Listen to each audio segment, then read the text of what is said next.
We've all been given second chances, but the man you're about to meet proves that second chances can lead to true transformation. Yeah, in our cover story tonight, WGN's Courtney Gousman has the story of a man who navigated that maze to find his way to adulthood and atonement.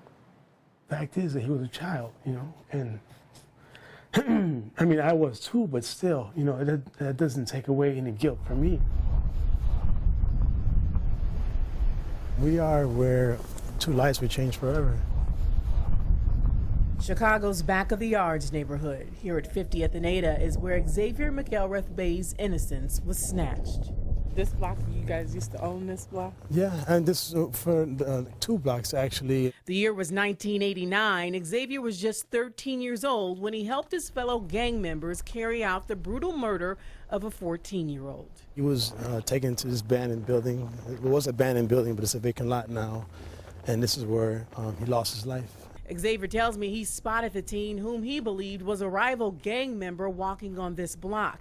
He helped to lure the 14-year-old into an abandoned home by offering him marijuana.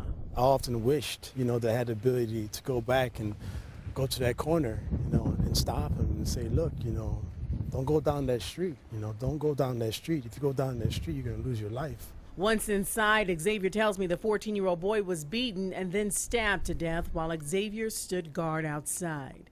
I actually heard it. I heard the beating, I heard the stomping, I heard the commotion, I heard all that. 2 weeks later, 13-year-old Xavier, who hadn't even finished 8th grade, was arrested along with 3 of his fellow gang members and charged with murder.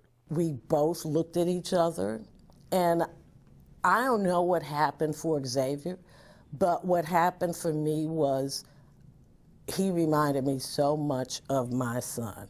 And I was like, this is a child. I don't think I can talk him into 40 years. I don't think I want to talk him into 40 years. At the time, Herschella Conyers was a public defender asked to step in to help persuade the reluctant teen to take a plea deal that would sentence him to 40 years behind bars.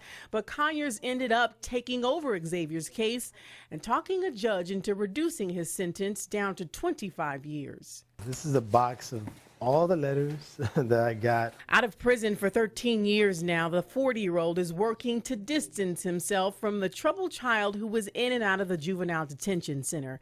He tells me his troubles were spurred by extreme poverty and years of physical abuse at home. I had 19 arrests and 7 convictions. My very first arrest, in fact, took place when I was 9 years old. I got locked up for stealing a candy bar.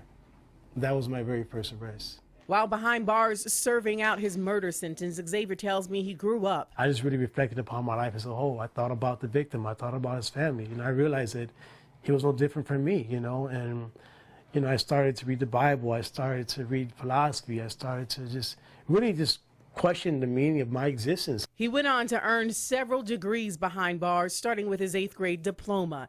Xavier served 13 of his 25-year sentence, released early for good behavior. He now holds a master's degree and works for the Campaign for the Fair Sentencing of Youth, a national effort pushing to get rid of life without parole for juvenile offenders. And they will never be free, despite their positive change. It's through public speaking Xavier often shares his life story of transformation and rehabilitation in the hopes of advocating for juvenile offenders who could benefit from a second chance. I think that it's hard oftentimes for the courts to recognize that these are children. Despite what they did, they are underdeveloped. Their brains are not fully formed.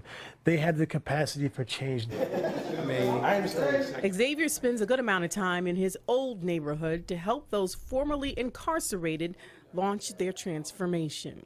If they look at him, he's successful in every sense of the word, in my world at least, and they can see that in him. So that gives them an incredible amount of hope. He came from the neighborhood. And just days ago, Xavier learned he was tapped to be a part of a working committee for the newly formed Police Accountability Task Force, which will recommend reforms for the Chicago Police Department. Xavier is one of about 50 Chicago community leaders who will be bringing ideas to the table. We will be engaged in the community. We will be out there hearing these stories, and we will be facing these hard to accept truths, but in reality, very necessary truths that are going to shed light upon how we can change things. Xavier will be focusing on coming up with ideas that will facilitate a better relationship between the community and Chicago police. And it seems as if life is coming full circle for Xavier, since he'll be working alongside his former public defender, also a part of the task force. He's a marvelous human being, you know. I mean, he fought his way back, you know. He fought his way back, and you've got to admire that. Home life for Xavier includes his 4-year-old daughter, whom he's raising with his partner. But Xavier tells me he's committed the rest of his life to repaying his debt to society. It was a very horrific and very heinous incident that took place, and it's the worst thing imaginable, and that's what I have to live with. Xavier also coordinates ICAN, which stands for the Incarcerated Children's Advocacy Network, which is a support group for those who serve time as juveniles. Xavier says it's important to note there are lots of people like him who have turned their life around. They just need to be given that second chance. His life story is so inspiring that a production crew is currently in the midst of creating a documentary on Xavier's life. If you'd like more information about Xavier and the campaign for the fair sentencing of youth, look for this story on our website at WGN-TV.com. Courtney Gousman, WGN News.